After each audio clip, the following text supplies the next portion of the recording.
Hola, ¿qué tal? Bienvenidos y bienvenidas a Cuéntame Más, un programa quincenal aquí en Libreta Negra MX, su casa, en donde charlamos con invitados e invitadas especialistas en diferentes temas, en patrimonio, historia, arqueología y demás, y hoy literatura.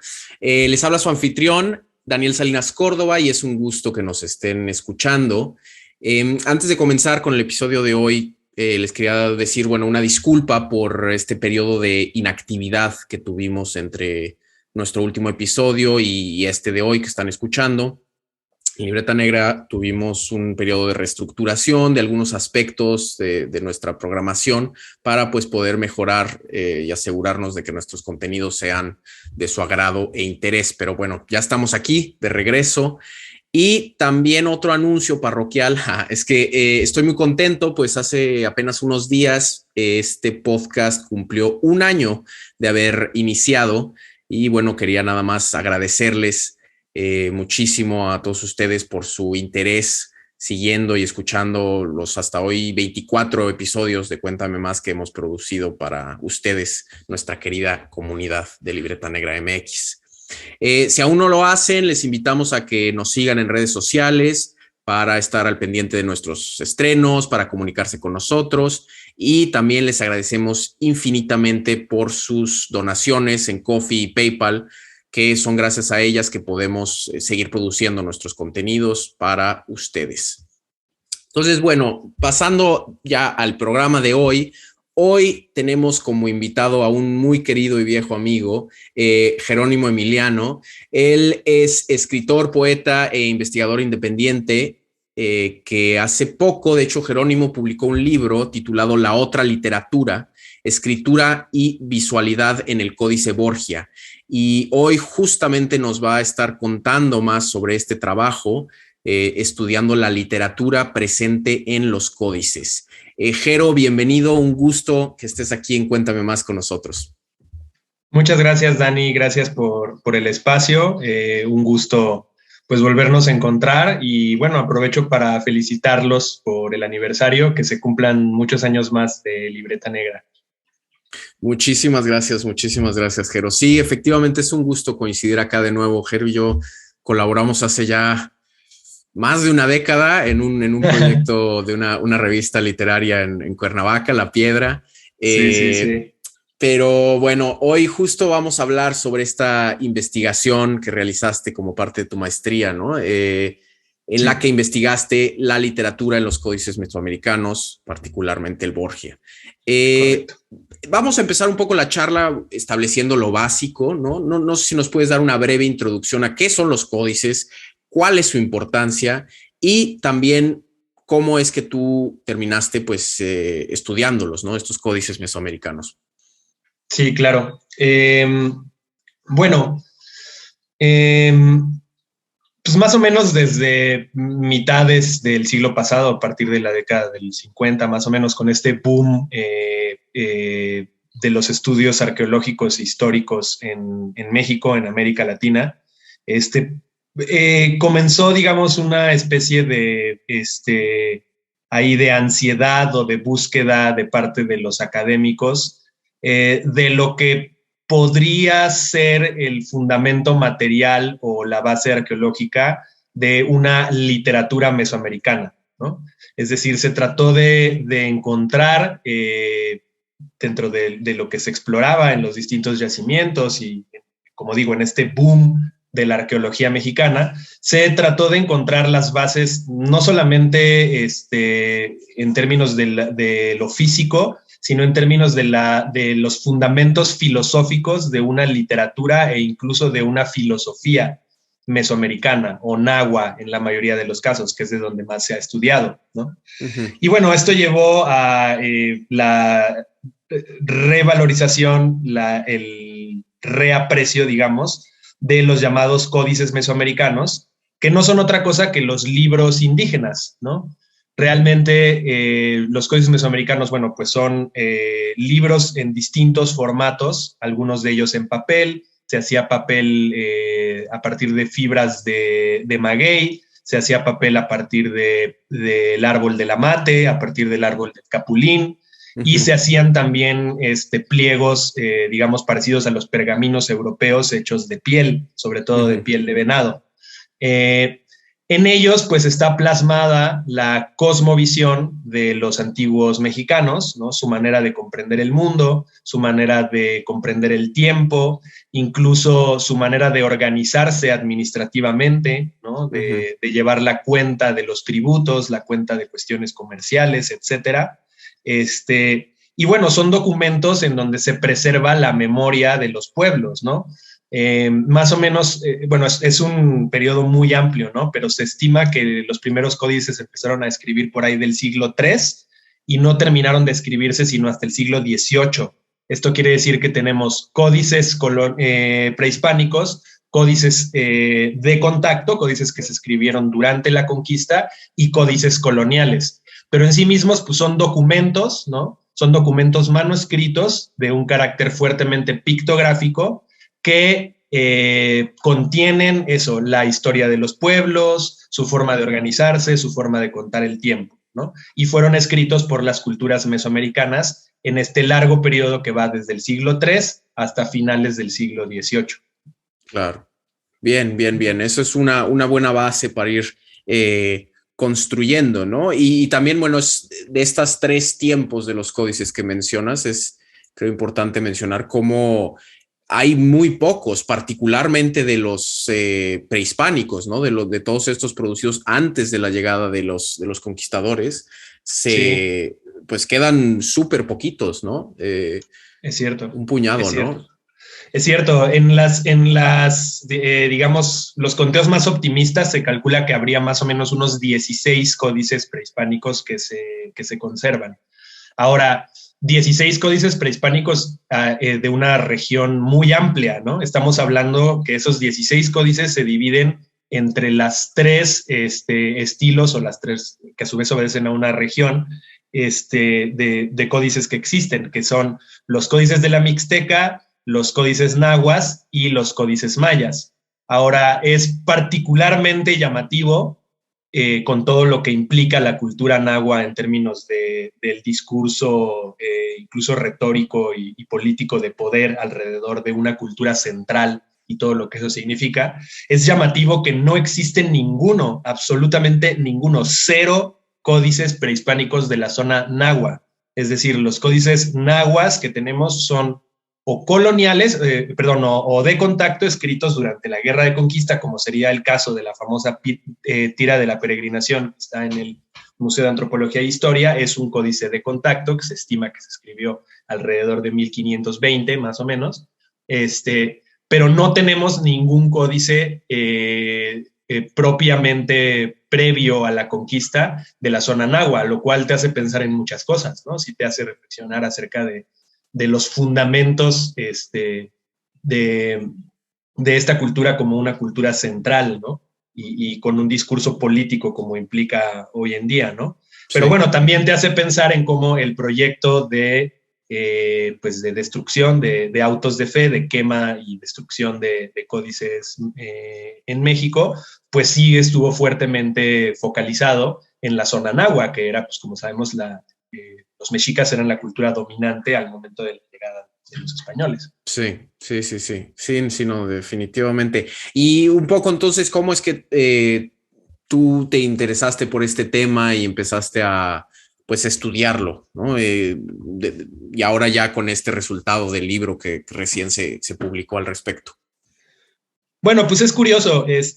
Yo realmente, pues como tú sabes, vengo de una formación en el campo de la literatura, ¿no? En el campo de los estudios literarios, con todo lo que eso implica, ¿no?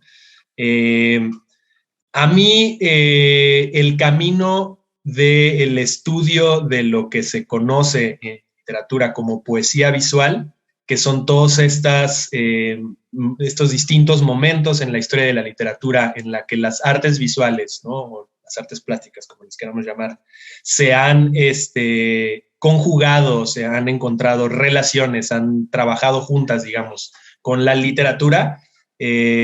me interesaba mucho ese tema, ¿no? Hice mi tesis de licenciatura sobre poesía visual, ¿no? Y después dije, bueno, ok, está muy interesante toda esta cuestión experimental y toda esta cuestión de tomar una manera de escribir, ¿no? Que es la manera de escribir con letras, ¿no? Y conjuntarla con la manera de escribir con imágenes y crear nuevos significados. Pero debe de haber algo más aquí, ¿no? O sea, ¿qué pasa con los sistemas de escritura que por su propia naturaleza son visuales y recurren a todo lo que, a todos los elementos, muchas veces menos a la representación de sonidos, aunque también lo hacen, ¿no? Que es la característica de nuestra forma de escribir tradicional, ¿no? Representamos sonidos por medio de letras, ¿no? Entonces, a mí me interesaban todos estos otros sistemas que recurren a todo menos a sonidos para codificar sus mensajes, ¿no? Después descubrí que dentro de los propios códices mesoamericanos hay una tendencia más o menos actual que trata de demostrar la existencia de elementos fonéticos, de elementos de sonido en los pictogramas mesoamericanos. Pero bueno, eso ya es un tema que da para una conversación propia, ¿no? Entonces para dar una respuesta rápida, fue el estudio de la poesía visual la que me llevó al estudio de los códices. Ok. Sí, y acabaste pues haciendo esta investigación que realmente es muy multidisciplinaria. O sea, si algo resalta de tu libro es justo cómo tomas cuestiones, sí, de literatura, o sea, se nota, pero también de historia, de arqueología, de antropología, de lingüística, ¿no? Tienes como toda esta combinación de disciplinas para pues hacer este estudio, ¿no? Sí, pues tuve la fortuna de tener muchísima libertad creativa y muchísima libertad metodológica incluso, ¿no? Bueno, es importante mencionar que este libro, la otra literatura, es producto, sí, de los 2 años de estudio que hice yo en la maestría en estudios de arte y literatura en la Facultad de Artes de la Universidad Autónoma del Estado de Morelos, que fue un sitio maravilloso para realizar esta investigación. Realmente los maestros de la Facultad de Artes me arroparon de una forma increíble, ¿no? Los directivos también. Fue algo muy entrañable, muy bonito. Creó una relación muy, muy potente con ellos porque realmente se portaron muy bien conmigo, me dieron todo lo que yo necesité para hacer mi investigación. Y bueno, finalmente la investigación pues llevó a solicitar precisamente pues una visita a la Biblioteca Vaticana para consultar directamente el Códice Borgia, el original del Códice Borgia en la Biblioteca Vaticana, ¿no?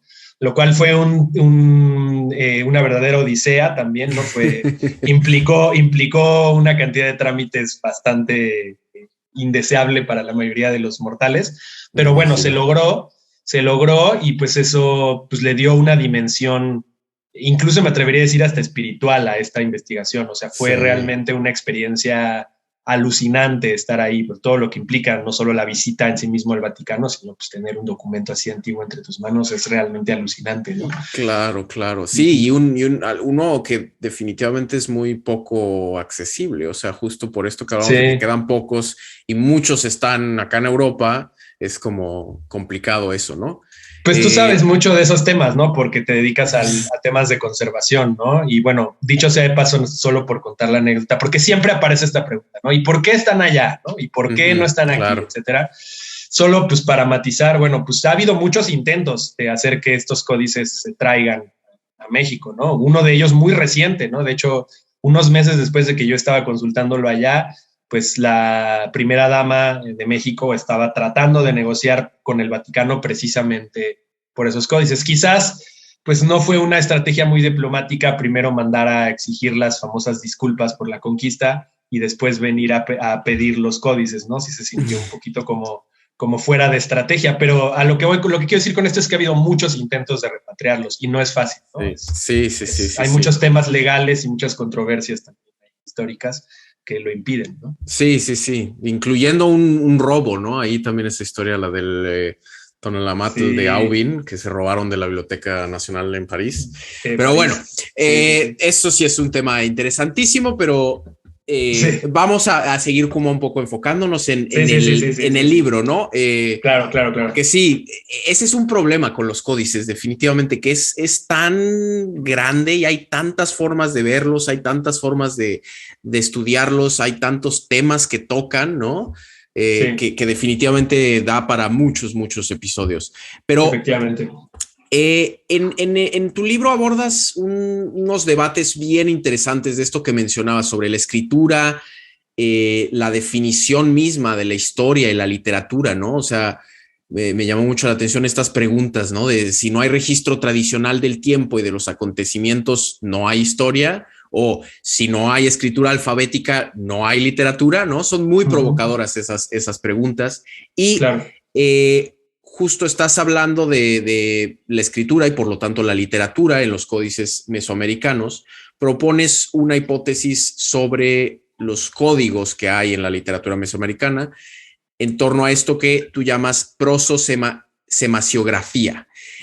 ¿A qué te refieres cuando hablas de esto de la literatura prososemaciográfica en los códices mesoamericanos, ¿no? ¿Cómo explicas esto de una forma pues sencilla, accesible? Sí. Bueno, antes de, perdón, propiamente hacer una explicación al respecto de ese concepto, que pues sí es bastante, bueno, puede ser un poco oscuro, ¿no? Si no le damos su luz. Pero bueno, antes de llegar a eso, quisiera decir que efectivamente es tan amplio, como dijiste tú, tan vasto el universo interpretativo de la literatura mesoamericana, y al mismo tiempo tiene tantas limitantes, tiene tantos problemas para su estudio y para su acercamiento. Problemas que van desde esto que estamos mencionando, desde el difícil acceso a las fuentes, ¿no?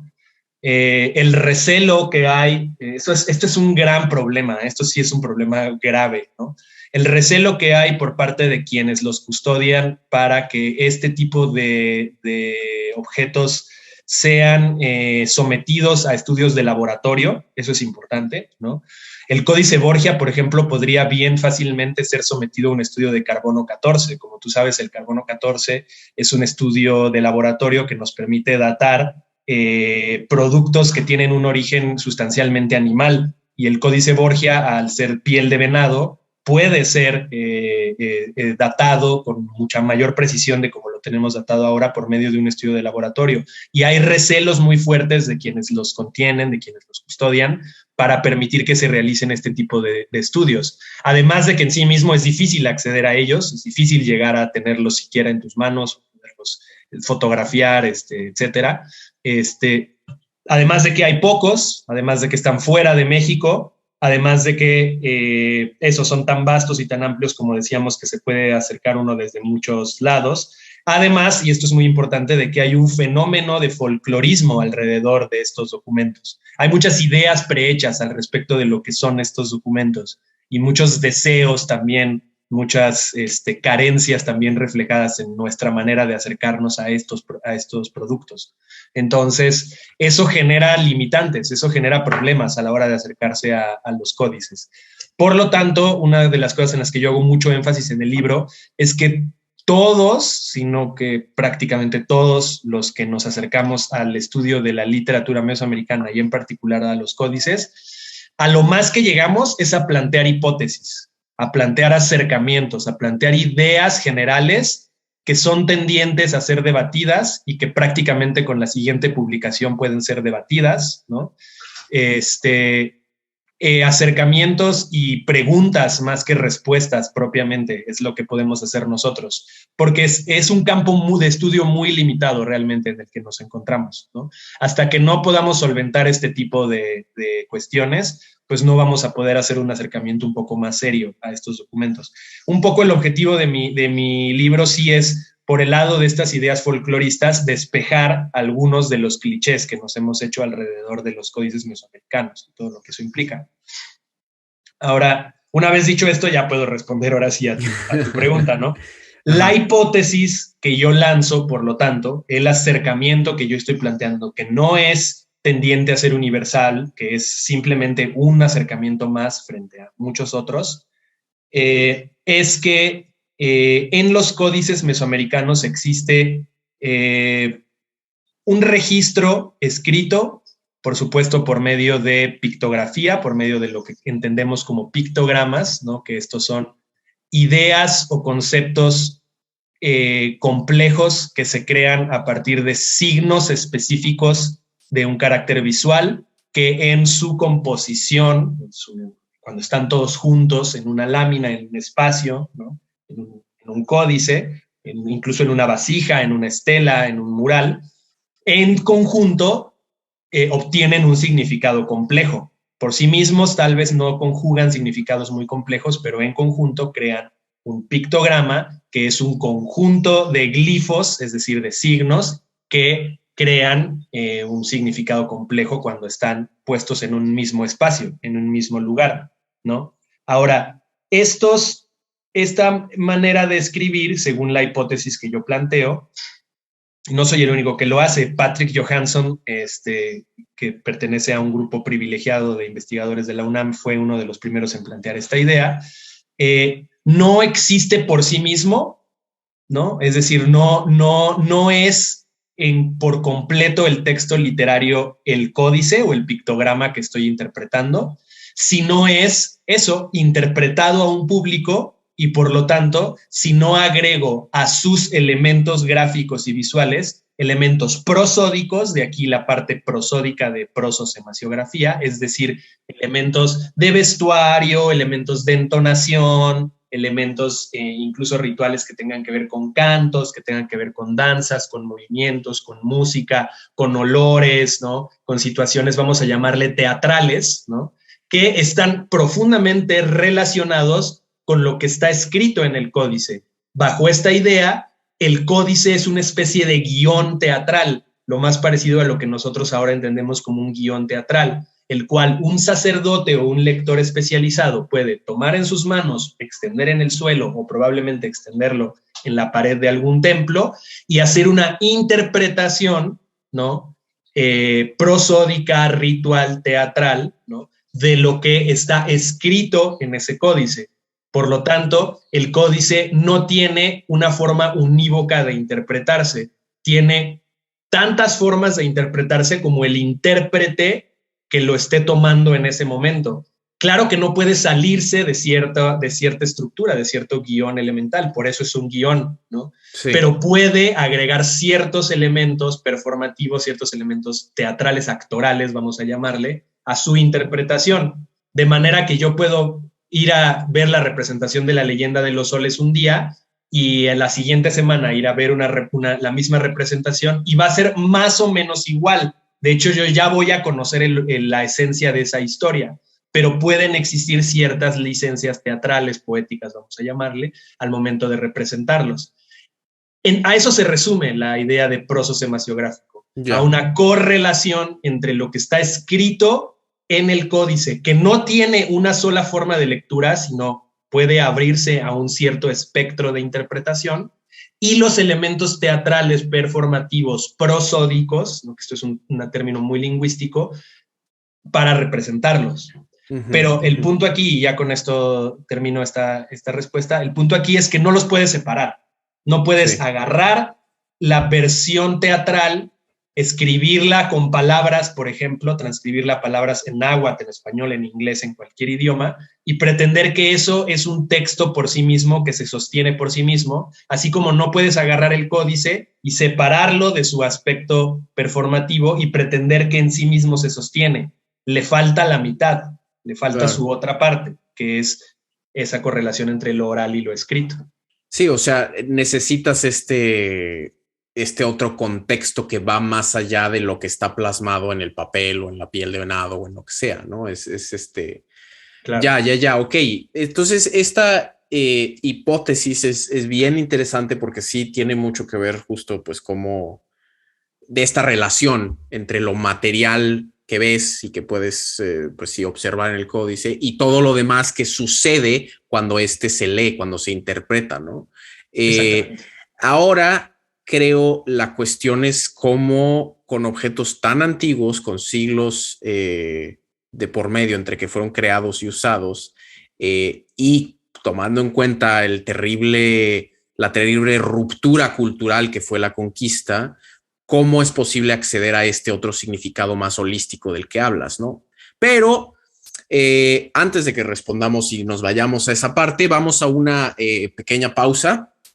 En el siguiente segmento vamos a continuar platicando de estos temas, aquí con Jerónimo Emiliano, sobre literatura y códices. Entonces regresamos en un segundito, no se nos vayan.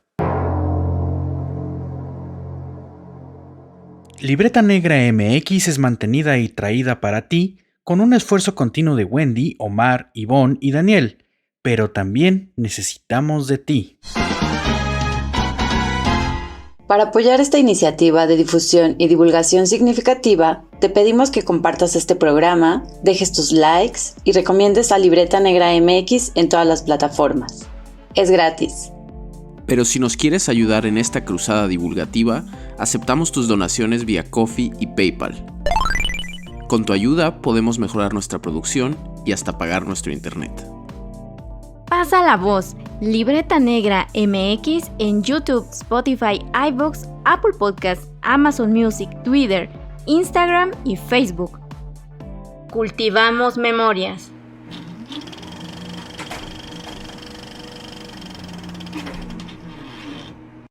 Hola, ¿qué tal? Aquí estamos de regreso en este episodio de Cuéntame Más, en el que Jerónimo Emiliano nos estaba platicando sobre sus investigaciones, sobre la literatura registrada en los códices mesoamericanos. En el segmento anterior, justo, Jerónimo nos estaba contando sobre cómo pues tú identificas y lanzas esta hipótesis que en los códices está presente una literatura prososemaciográfica.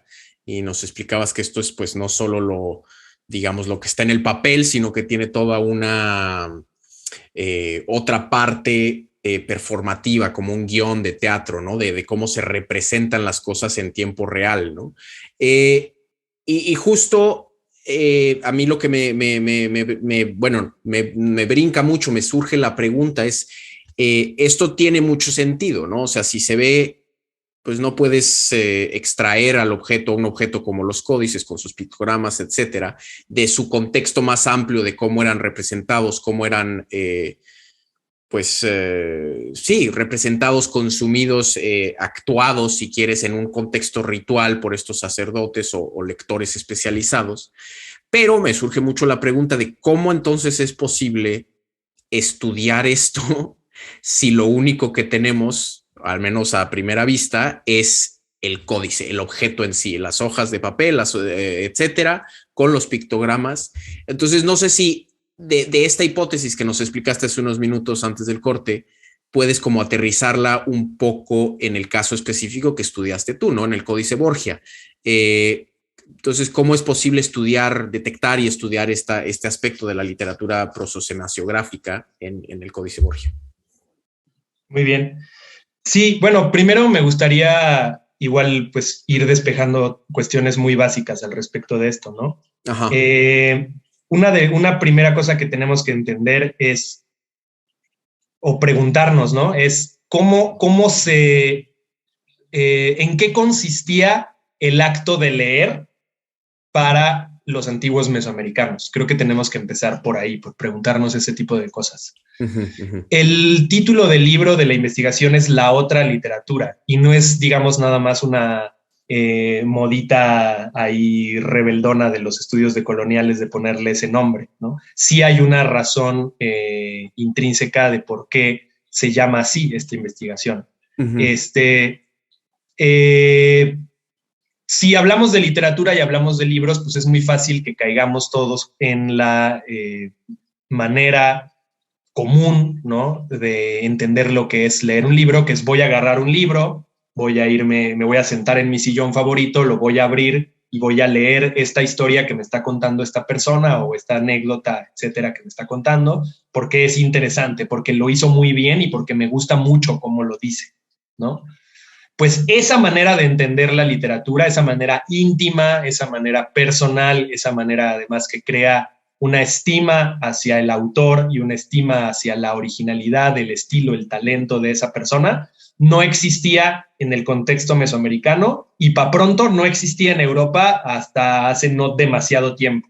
Es decir, es una manera de leer y de entender el acto de leer muy nueva, ¿no? Casi que nació con la modernidad. Para Michel Foucault esto empezó en el siglo XVIII, por ejemplo. O sea, realmente tendría 3 siglos en Europa existiendo de esta manera como lo entendemos, ¿no? Y en América pues, estamos hablando de otros tiempos por completo. Entonces, eso es una primera cosa. Hay que entender que en América no existía la literatura como la entendemos ahora. No existía el concepto de autor, no existía el concepto de originalidad, no existía el concepto de yo voy a inventar una historia nueva, llamativa y que nunca nadie ha contado antes, que te va a sorprender y que te va a causar un impacto por la grandeza, el talento, la cualidad o la capacidad que yo tengo de escritor, ¿vale? Sí. Lo que existía, aunque a veces suene un poco al lugar común, pero es que es verdad, es el universo en el que nos movemos, es un universo ritualizado de la escritura. Las palabras escritas en los códices eran palabras divinas. Yo no tenía el permiso como persona de firmar las palabras de Dios o de decir esto que estoy escribiendo es las palabras de Topiltzin o de Citlali Xochitencatl. No. Esto son las palabras de Dios, ¿no? Esto es cómo se estructura el universo desde un punto de vista sagrado, desde un punto de vista cosmológico, ¿no? Y todo lo que eso significa. Por lo tanto, no hay razón para la cual yo firme estos documentos, ¿no? Como sí funcionan, y aquí aterrizamos en el proceso semasiográfico, es en el contexto del ritual. Entonces, aunque no sabemos exactamente con toda precisión, y esta es otra de las limitaciones, cómo se leían por el hecho infranqueable de la conquista que planteabas tú, por tener 5 siglos de aculturación en medio y todo lo que eso significa, sí sabemos que lo más probable es que su lectura fuese una lectura colectiva, una lectura ritualizada, en donde alguien con caracteres y cualidades, incluso con una técnica, que conociera una técnica particular, podía interpretar ese códice a los demás, un poco como una especie de cuentacuentos, ¿no? Veámoslo un poco así, ¿no? Más parecido a un cuentacuentos que a una obra de teatro, ¿no? En este sentido, todos los códices mesoamericanos tendrían dentro de sí o funcionarían, bajo esta hipótesis, bajo un modelo de prososemasiografía. Es decir, yo no podría ir a la biblioteca principal de Cholula a pedir que me prestaran un códice e írmelo a leer a mi casa, ¿no? Sí. En un contexto ritual particular que probablemente conocían solamente los sacerdotes, ¿no? Y por lo tanto llamaban a las ceremonias, a las fiestas, etcétera, un sacerdote interpretaba el códice para que tú escucharas esas historias que además probablemente ya conocías, porque las llevabas escuchando desde niño, ¿no? Pero reafirmabas, por una cuestión de cómo funciona el ritual, ¿no? Y de cómo funciona el calendario para reafirmar determinados conceptos, incluso de poder, ¿no? Reafirmabas lo que ya sabías que se contaba en esa historia, ¿no? En particular, el Códice Borgia tiene una sección central. El Códice Borgia es un oráculo, es una guía, lo más parecido a lo que hoy en día sería una guía para la lectura de la carta astral. Es un oráculo. La primera y la última parte constituyen este calendario ritual oráculo, pero en medio tiene una sección un poco incógnita que fue agregada en algún momento de su historia en donde se interrumpió el Tonalámatl, el oráculo, ese es el nombre náhuatl para decir oráculo, y se agregó en medio una historia que para nosotros tiene una correlación o puntos en común con la historia de la leyenda de los soles, la creación del quinto sol, que es la versión náhuatl de la creación de la humanidad actual. Aunque aclaro que el Códice Borgia es un códice mixteco, por lo tanto lo que podríamos decir es que el Códice Borgia, la parte central del Códice Borgia, estas láminas agregadas en el centro, podrían, bajo nuestra hipótesis, contener una versión de la creación de los soles, de la creación del mundo, de los mixtecos, hecha por los mixtecos. Entonces, ¿qué es lo que podemos hacer si perdimos a las personas que lo sabían interpretar, digamos, de esta manera prososemasiográfica? Pues comparar con las versiones orales que tenemos de estas leyendas, comparar con lo que se dice hoy en día en las comunidades acerca de cómo se creó el mundo, comparar con otros códices, con otros objetos arqueológicos, y por medio de la iconografía comparada, tratar de generar versiones o encontrar puntos en común entre las distintas versiones. No es fácil y es parte de las mismas limitaciones, sí, es parte de las mismas limitaciones. Afortunadamente, o desafortunadamente desde otro punto de vista, según como lo veas, tenemos muchas versiones de este tipo de historias que fueron recopiladas en el siglo XVI por los frailes españoles. Entonces, sin caer en la idea de que esos son los textos originales, tenemos, digamos, un escaloncito sobre el cual sostenernos para ahí dar el salto a lo que las comunidades actuales consideran como sus historias de la creación del mundo, por ejemplo, ¿no? Entonces, básicamente eso es lo que podemos hacer, ¿no?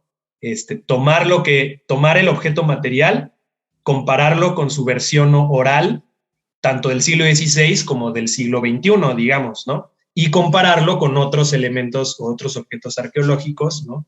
Que nos puedan dar luz, que nos puedan dar información sobre esto mismo. Ahora, ya para concluir esta parte, no hay que caer en el problema, en el cliché, que esto es un gran problema, de pensar que estas versiones del siglo XVI, recopiladas por los sacerdotes, son los verdaderos poemas o las verdaderas literaturas indígenas, ¿no?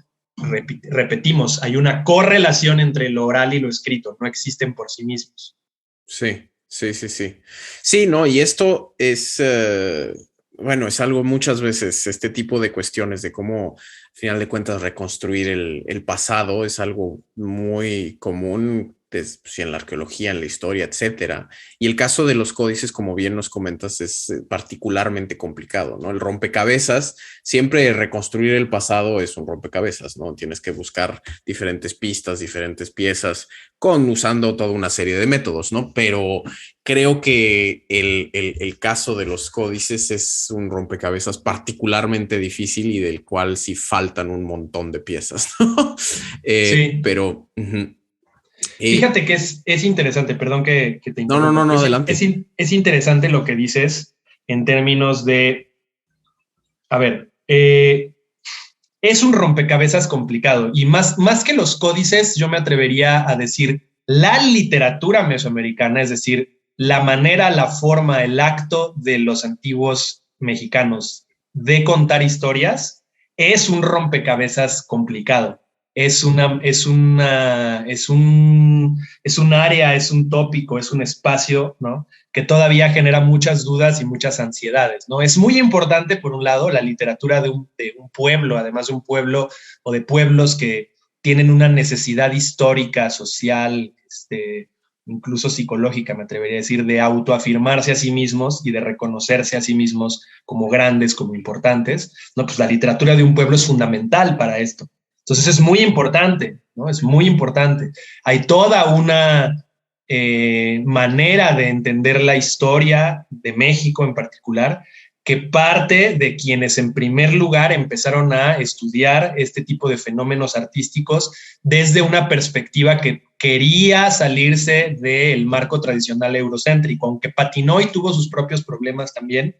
Pero el trabajo de Miguel León Portilla, por ejemplo, en este sentido, aunque es criticado fuertemente en mi libro incluso, es fundamental para esto. Él fue el primero en plantear pues, este concepto fundamental para los estudios históricos en general, que es la visión de los vencidos, es decir, la visión del otro, ¿no? Cómo vieron la conquista los que estaban desde este otro lado y cómo, sobre todo, según el método de León Portilla, ellos lo plasmaron en una literatura, ¿no? Ahí es donde podemos empezar a cuestionar, ¿no? Ahí es donde podemos empezar a hacernos preguntas, ¿no?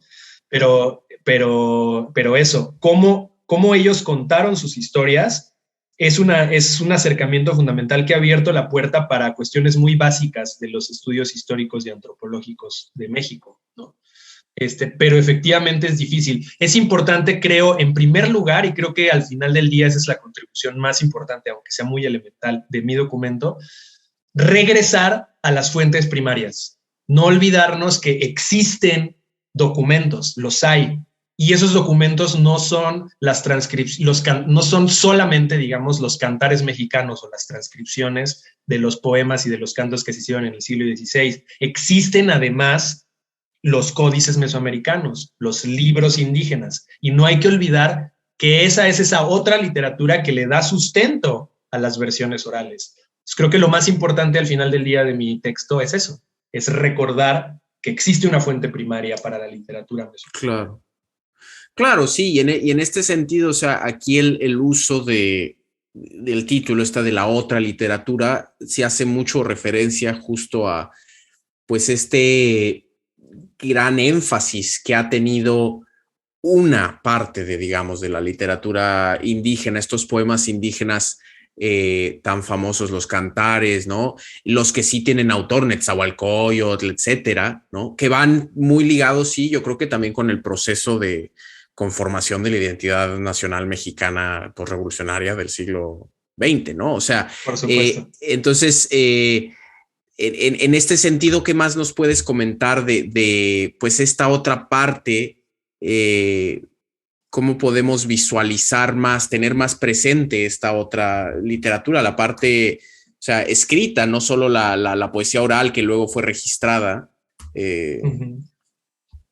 ¿Qué más nos puedes comentar en este sentido de pues cuestionar esta otra, pues este énfasis tan fuerte que se le ha puesto a este tipo de literatura prehispánica, indígena, sin tomar en cuenta esta otra literatura de la cual tú nos estás hablando? Pues creo que tú lo has dicho de una forma muy lúcida y muy clara, ¿no? Lo que conocemos como los poemas indígenas, como los cantares, ¿no? Así se les han denominado a partir de cómo llamó Fray Bernardino de Sahagún precisamente a la compilación que hizo en el siglo XVI de una supuesta o una posible, vamos a llamarle, una posible literatura indígena, responde más a los intereses identitarios nacionalistas del proyecto patriótico mexicano de los siglos XIX y XX que propiamente a una búsqueda, una indagación científica alrededor de lo que son estos documentos, ¿no? Hay elementos folcloristas y elementos nacionalistas, sobre todo, en este tipo de búsquedas, ¿no? Un poco lo que yo planteo en este libro es que hay una obsesión por la búsqueda de la grandeza de las culturas mesoamericanas. Y esto, ponte tú que en sí mismo no esté mal. Quizás todas las naciones del mundo, todas las culturas del mundo necesitan justificar de alguna manera la grandeza del origen de su cultura y quizás hasta podríamos decir que es algo natural. La cuestión de esta búsqueda, en particular esta búsqueda que se hizo en el siglo XX, ¿no? A principios del siglo XX, mediados del siglo XX, es que es una búsqueda que no busca los orígenes de la grandeza de sus culturas dentro de sí mismas, dentro de su propio marco geopolítico o geohistórico, sino que busca esta grandeza a partir de comparar, por ejemplo, a los autores, entre comillas, de la literatura mesoamericana con los autores de la literatura clásica griega o latina en Europa. Entonces, un poco lo que quisieron hacer los eruditos del siglo XX fue decir, miren cómo sí tenemos aquí, de este lado del mundo, a poetas de la talla de Virgilio, de la talla de Homero, de la talla de Dante y de Shakespeare. Miren cómo tenemos, no solo a un poeta, tenemos a un rey poeta, con todo lo que eso implica. Ya cuando empezamos por ahí, empezamos a sentir que las cosas están un poco sospechosas, ¿no? Tenemos a un rey poeta que era un monarca humanista, ¿no? Que además se oponía a los sacrificios humanos, dicen, ¿no? Y que además en su ciudad florecía el canto, la música, la poesía y las artes, ¿no? Un poco reproduciendo varios mitos, reproduciendo el mito del rey bueno y del buen salvaje también, ¿no? Del salvaje letrado, del salvaje ilustrado, que se oponía a la barbarie de todos los demás, ¿no? Que se oponía muy a la manera en la que se oponen los occidentales, ¿no? Qué casualidad que sea eso a lo que se oponían Nezahualcóyotl, a los sacrificios humanos, y no sé, a la guerra florida o a la guerra de tributos o no sé, o cualquier otra cosa, ¿me explico? Entonces, el punto aquí es que sí hay una intención de parte de los historiadores clásicos, digamos, de la literatura mesoamericana, de eso, de poner en el mismo escalón a los poetas o a los escritores mesoamericanos respecto de los europeos, ¿no? Para poder decir entonces sí había una gran civilización aquí que ustedes, malditos europeos, vinieron a destruir, ¿no? Es un poco lo que quiere hacer. Pero esto pues no ayuda a la investigación científica, no ayuda a responder las preguntas más elementales que seguimos teniendo al respecto de la literatura mesoamericana. Nosotros queremos insistir en que existía, y bien lo dice León Portilla, lo dice Ángel María Garibay, lo dice López Austin, lo dicen todos los que han estudiado códices y literatura mesoamericana, esos poemas son recopilaciones que fueron hechas en el siglo XVI. Fueron hechas casi todos por sacerdotes franciscanos que ya estaban establecidos en Hispanoamérica como una orden, ¿no?, religiosa, que ya tenían conventos. Es decir, el proyecto civilizatorio del catolicismo, el proyecto evangelizador del catolicismo ya había comenzado en América, por lo menos con unos 30 años de anticipación, ¿no? John Bierhorst, que es el traductor al inglés de los cantares mexicanos, estima que los cantares mexicanos fueron recopilados alrededor de 1590, ¿no? Es decir, ya pasó bastante tiempo desde la caída de Tenochtitlán, ¿no?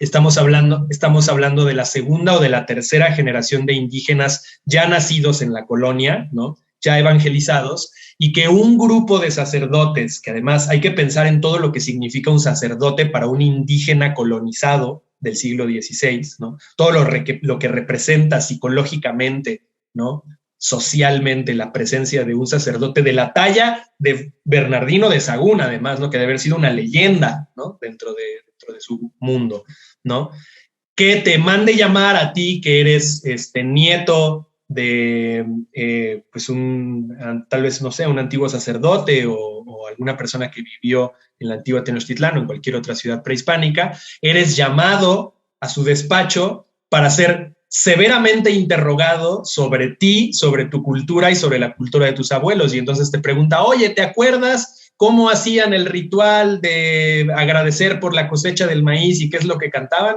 No, bueno, sí, yo me acuerdo que decía mi abuelito que tal cosa, que no sé qué. Pero uno, ya estoy convertido al catolicismo. Hay cosas que no puedo decir libremente por miedo al pecado. Dos, estoy siendo cuestionado pues por el policía de la época probablemente, ¿no? Tres, ya pasó mucho tiempo desde que yo vi eso por última vez. Y pasó en medio el proceso traumático de la conquista, ¿no?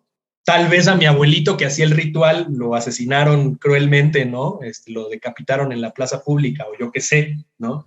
Y todo lo que eso significa. Entonces no hay garantías para asegurar que ese tipo de testimonios fueron hechos libres de presión. Tampoco hay garantías para decir que quienes los transcribieron lo hicieron sin contaminar los textos, sin incluir ideas propias, sin actualizar conceptos, sin cambiar palabras. Y de hecho está eso plenamente demostrado, ¿no?, que se agregaron elementos que no existían en las culturas prehispánicas, como Virgen María, como terminar el canto diciendo amén, como mencionar al Papa. Incluso uno de los cantos menciona o hace alusión a un momento triunfal de Hernán Cortés en el que bebe agua del lago de Texcoco con una copa y brinda hacia el cielo agradeciendo por la conquista de Tenochtitlán. Es decir, hay elementos claramente coloniales en este tipo de textos, ¿no? Y esos textos fueron los que fueron tomados para después. Bueno, ese documento fue traducido por el propio Bernardino de Sahagún al náhuatl y luego traducidos a su vez al español esos documentos por Ángel María Garibay, y luego a su vez editados y publicados por Miguel León Portilla como si fuese la literatura prehispánica. Es decir, pasó por muchas manos. Muchos filtros. Sí. Exacto, no hay ninguna garantía de que esos documentos hayan llegado a nosotros con el mínimo criterio de fiabilidad histórica. Esa es la realidad. Sí, ¿no? sí. Y por lo mientras se olvida, al menos en el imaginario popular general, queda en las sombras esta otra literatura, ¿no? Sí, la que nos vienes hablando. Exacto, a pesar de que los propios difusores, vamos a llamarles, del paradigma oral de la literatura, de estos cantares, de estos cantos, ¿no?, constantemente te recuerdan en sus libros, en sus investigaciones, en sus prólogos o incluso en medio de los textos, constantemente te recuerdan, esto tiene una base material, esto proviene de los códices, ¿no? Y sin embargo lo olvidamos, ¿no? Hacemos obvio que Amo Canto del Censontre, pájaro de 400 voces, es el poema de Nezahualcóyotl y ya está, y lo imprimimos en todos los libros de texto de la primaria, y no reflexionamos de qué es propiamente ese texto. La realidad es que esos textos, esos poemas, son recopilaciones hechas en el siglo XVI de versiones de lo que posiblemente se cantaba o se declamaba en un contexto ritual en algún templo de Texcoco, que ni siquiera sabemos que es propiamente, si es propiamente el templo de Nezahualcóyotl, pero es mucho más probable que estos cánticos fuesen cánticos entonados, por ejemplo, por un sacerdote para cantar las alabanzas de Nezahualcóyotl, ¿no? Para decir, así como el cantar del mío Cid no está escrito por el Cid, pero hace una alabanza a los cantos del Cid. Es mucho más probable que estos cantos sean alabanzas a Nezahualcóyotl que textos escritos por Nezahualcóyotl. Insistir en lo que decíamos hace rato. La literatura mesoamericana no consideraba importante, de hecho hubiera sido bastante blasfémico, ¿no? La originalidad, el hecho de que yo voy a firmar estas palabras con mi nombre. Pues no hay pirámides, no hay pirámides firmadas, no hay vasijas con copyright, ¿no? Nadie agarra y en un, ¿cómo se llama? En un mural le escribe abajito hecho por no sé quién. Pues no, eso no funciona. Estamos de nuevo tratando de tomar cosas de otro paradigma y meterlas a fuerza de este lado. Sí.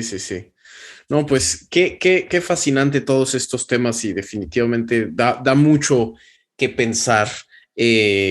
No sé, antes de ir cerrando un poco el programa, si algo que se nos haya ido, algo más que quieras agregar sobre pues estos temas, tu libro, etcétera.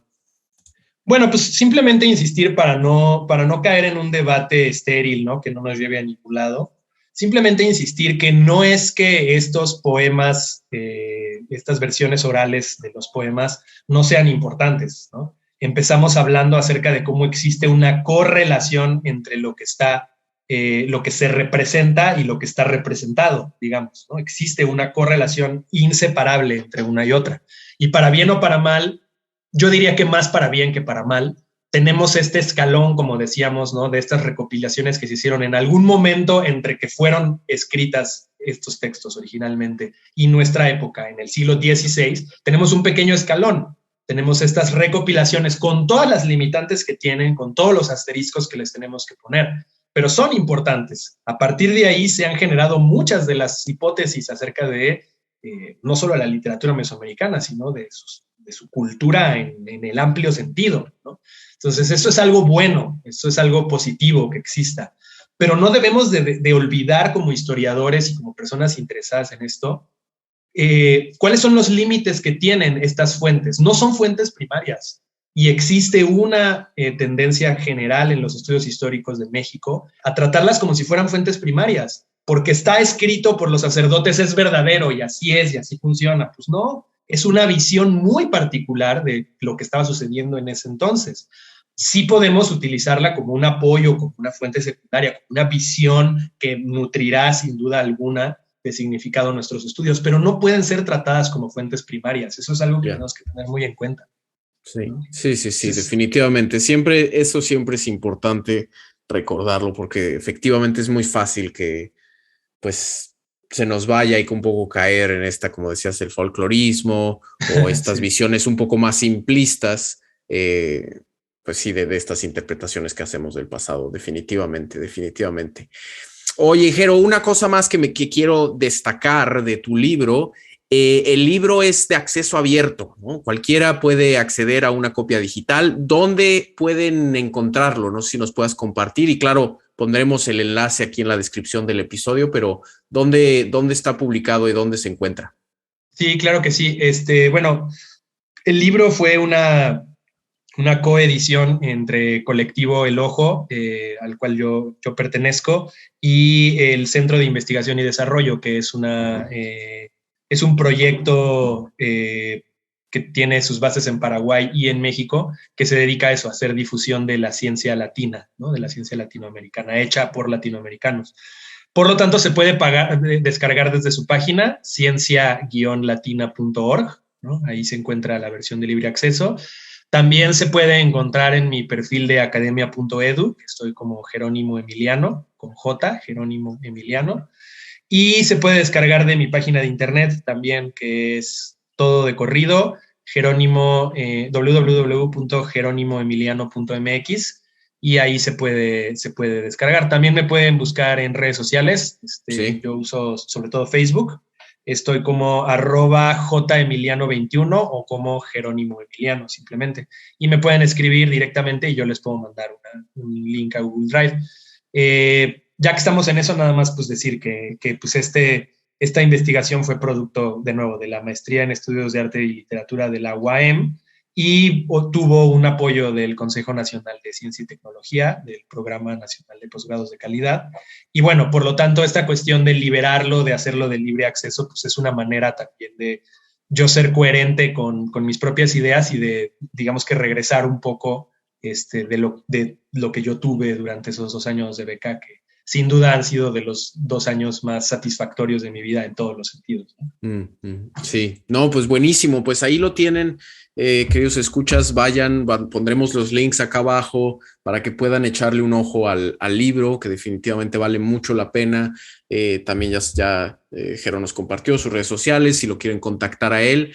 Y sí, bueno, aquí en Libreta Negra MX somos grandes fans del acceso, del libre acceso, y qué mejor forma, efectivamente, investigación que se hace con fondos públicos, pues que sean públicos los resultados también, ¿no? Entonces, sí, muchas felicidades por eso. Y pues nada, también muchísimas gracias a todos ustedes, queridos escuchas, por su atención.